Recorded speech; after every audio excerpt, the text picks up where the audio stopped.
Well, hello again. We're now down to our fourth video for this subject, and we are going to talk about slope-intercept form of equation in this one.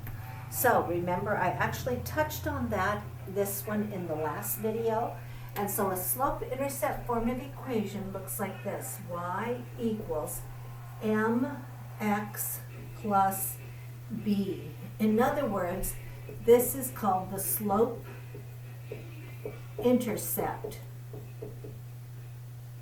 form of equation. And the reason it is the slope-intercept form is because the m here represents the slope. The b is the y-intercept. So, if I have an equation in this form, it is a very, very easy equation to graph. And for many of you in high school, this is the only form of equation you ever graphed. So let's choose one. Y equals 2/3 x plus 1. Okay? So how do we do this? Well, first of all, let's get our graph here.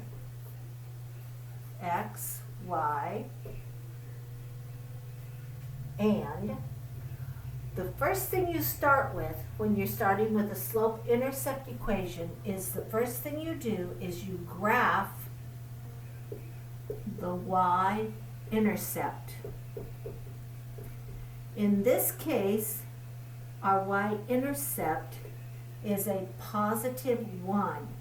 So that means that we're going to go up to the positive number of 1 on my y-axis. That gives us our first point of graph. Then graph the slope. And from the slope, we have 2/3. So from the y-intercept,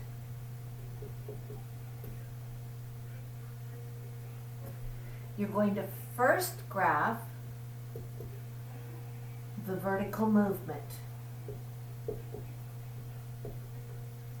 And since the vertical is on the top number is vertical, the bottom number is horizontal. The vertical is also called rise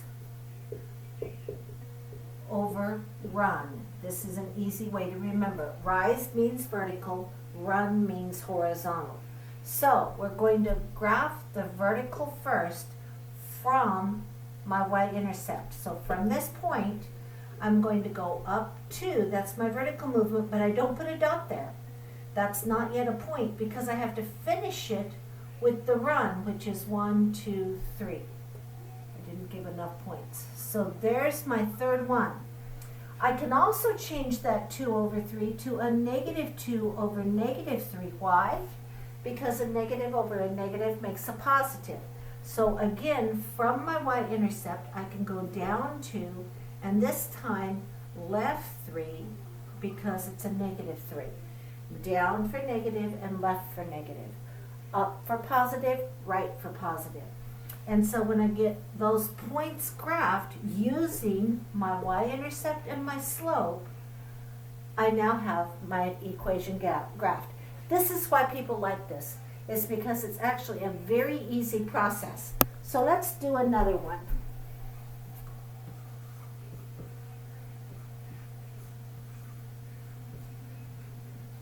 And you can have positive y-intercepts and negative y-intercepts. Again, my slope is a -1/2, my y-intercept is a -2.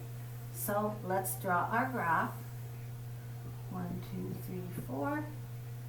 1, 2, 3, 4. 2, 3, 4.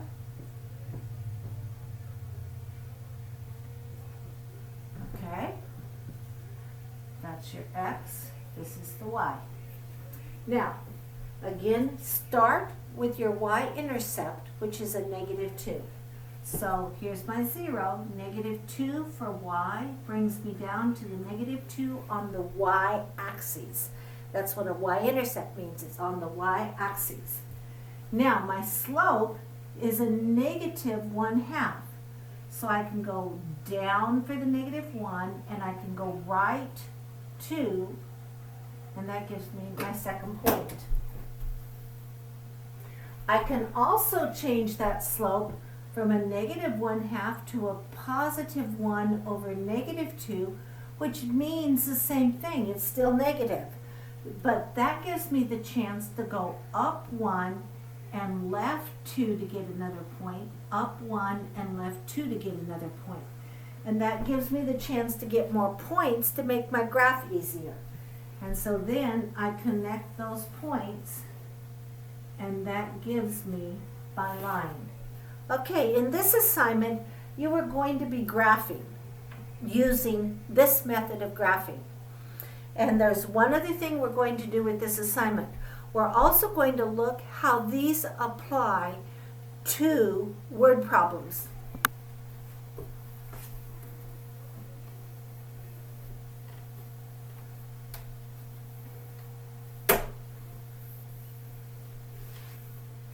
Okay, here's my word problem. John rented a car. The company said it would cost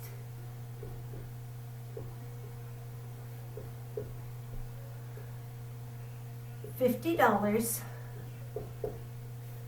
to rent plus 45 cents per mile. Okay, write the equation.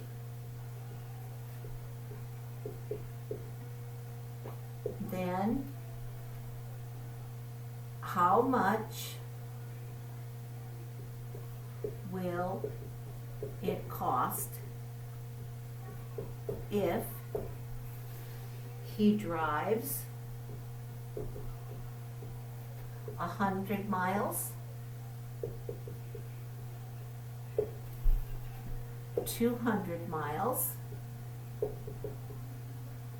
and 500 miles. Okay? So, what's going to happen here? Well, first of all, we are going to use the slope-intercept form of equation. But one thing you need to understand is what is each one. The slope of that equation, that equals the repeated expense. So, in that equation, what is the repeated expense? It's your 45 cents per mile, right? So my slope is going to be 0.45. What is my x going to represent?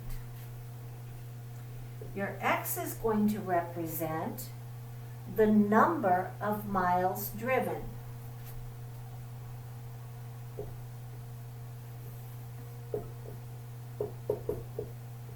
Okay? And the b in my equation, that is your one-time cost. And this is what you have to do with every one of these kind of word problems. You have to decide what is your repeated expense, that's your slope. What does the variable represent, your x, and what does the intercept represent? It's the one-time cost. So now let's look at that equation. My y, which is the cost of the car, is equal to 0.45 times the number of miles given plus my initial cost, which was $50. that is the first thing has now been accomplished. We have written the equation. Now our next step is to find out what it costs to drive 100 miles. So you're going to put 100 in for X.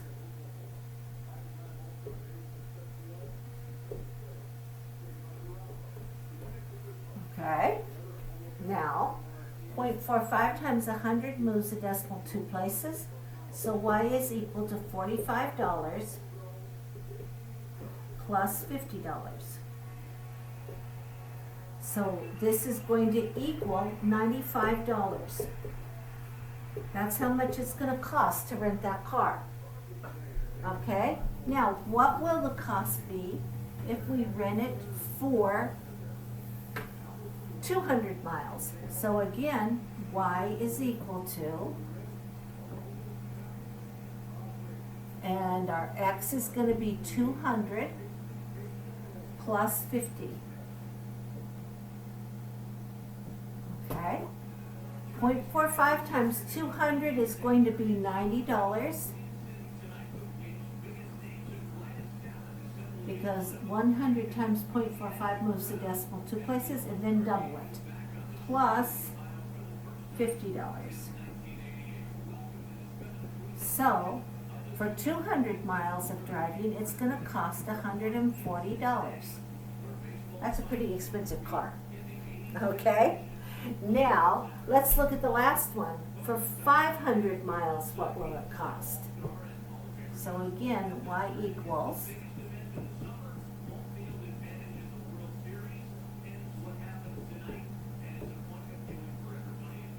okay? So again, Y is going to equal, well, 90 plus 90 is 180, plus 45 is 225. So this is $225 plus $50. So Y is going to equal $275. This is a very common thing that we do. We can also take this and we can compare companies. Say another company said that they would give you so much down payment, but less per mile. More initial cost, but less per mile. For a while, this one would be cheaper, but after a while, the other one would be cheaper. So you need to look and see which one is cheapest and which one is best. And this kind of a situation of putting it into an equation permits you to comparative shop for what is the best deal. Also, this kind of an equation permits you to see what it's going to cost overall to make items in a business. Let's do one like that, just for kicks.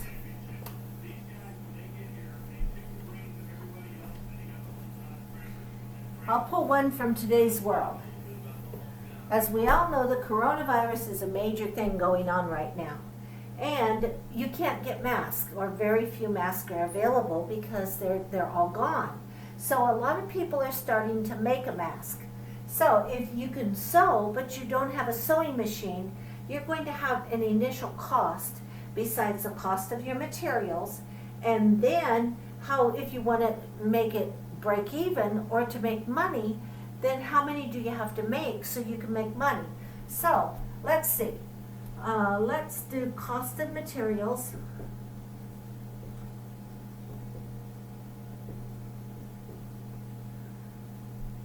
Let's say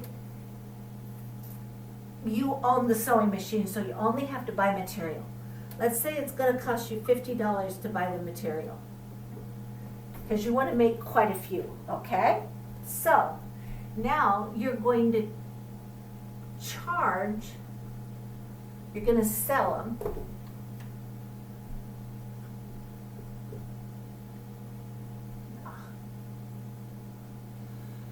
No, we're not going to do that one. Cost of the materials is $50.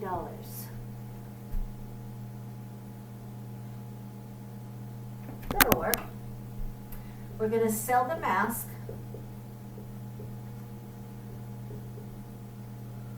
for $2.50. Okay. How many masks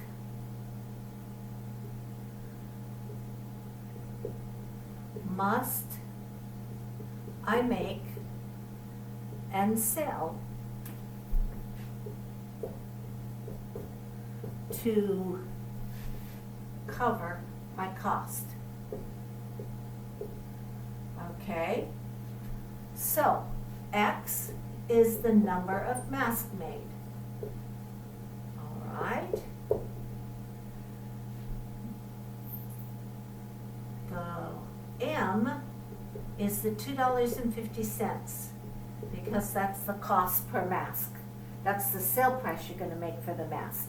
In this case, our cost is the total, is the Y. Okay? And since we don't have, we're looking at breaking even, we're not going to have a Y equals MX plus B. We're just going to have your cost equal to the income, which would be your 250 times the number. So our cost is $50. Oh, let's just put it up